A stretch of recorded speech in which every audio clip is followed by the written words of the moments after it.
দীর্ঘ ৬ বছর পর অবশেষে ঢাকা বিশ্ববিদ্যালয় কেন্দ্রীয় ছাত্র সংসদ ডাকসু ও হল সংসদ নির্বাচন অনুষ্ঠিত হতে যাচ্ছে। এবারের নির্বাচনে মোট ২০৮৫ জন প্রার্থী মনোনয়ন নিয়েছেন, যেখানে ভোটার সংখ্যা প্রায় ৪০,০০০। মনোনয়ন যাচাই বাছাই শেষে প্রাথমিকভাবে ১,৫৭০ জন প্রার্থী চূড়ান্ত হয়েছেন। ডাকসুতে ৪৬২ জন এবং হল সংসদে ১,১০৮ জন। ৯টি প্যানেলের পাশাপাশি স্বতন্ত্র প্রার্থীরাও বিভিন্ন পদে লড়ছেন, ফলে প্রতিযোগিতা আরও ঘনিষ্ঠ হয়ে উঠছে। আলোচনার কেন্দ্রবিন্দুতে রয়েছেন ছাত্র শিবির ও ছাত্রদল সমর্থিত প্যানেল। ছাত্র শিবির ঐক্যবদ্ধ শিক্ষার্থী জোট নামে একটি বৈচিত্র্যময় প্যানেল দিয়েছে, যেখানে নারী, দৃষ্টি প্রতিবন্ধী, ক্ষুদ্র নৃগোষ্ঠী ও জুলাই আন্দোলনে আহত শিক্ষার্থীদের স্থান দেওয়া হয়েছে।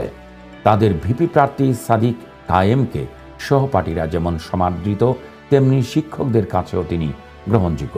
শিক্ষার্থীদের ধারণা, এই ভিন্নধর্মী ও অন্তর্ভুক্তিমূলক প্যানেল তাদের নির্বাচনী শক্তি বাড়িয়ে দেবে।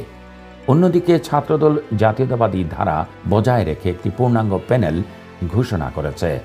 ভিপি পদে প্রতিদ্বন্দ্বিতা করবেন জুলাই আন্দোলনের অন্যতম মুখ আবিদুল ইসলাম খান, যিনি ক্যাম্পাসে নেতৃত্ব গুণের জন্য ইতিমধ্যে ব্যাপক আলোচিত। এছাড়া গণতান্ত্রিক ছাত্র সংসদের বৈষম্য বিরোধী শিক্ষার্থী সংসদ, বাম নেত্রী সংগঠনগুলোর জোটের প্রতিরোধ পর্ষদ, সমন্বিত শিক্ষার্থী সংসদ এবং স্বতন্ত্র শিক্ষার্থী ঐক্যসহ আরও কয়েকটি প্যানেলও নির্বাচনে প্রতিদ্বন্দ্বিতা করছে। নারী নেতৃত্ব ও আন্দোলনের পরিচিত মুখ থাকায় এসব প্যানেলও শিক্ষার্থীদের আলোচনায় রয়েছে। সব মিলিয়ে এবারের ডাকসু নির্বাচন হবে তুখুর প্রতিযোগিতামূলক ও উত্তেজনায় ভরপুর। বিশেষ করে ভিপি পদে ছাত্র শিবিরের সাদিক কায়েম এবং ছাত্রদলের আবিদুল ইসলাম খানের মধ্যে হাড্ডাহাড্ডি লড়াই হবে বলে শিক্ষার্থীরা মনে করছেন। দীর্ঘ বিরতির পর এই নির্বাচন শিক্ষার্থীদের প্রত্যাশার কেন্দ্রবিন্দুতে পরিণত হয়েছে, যেখানে তাদের ভোটই নির্ধারণ করবে কোন প্যানেলে বিশ্ববিদ্যালয়ে নেতৃত্ব দেবে আগামী কয়েক বছর।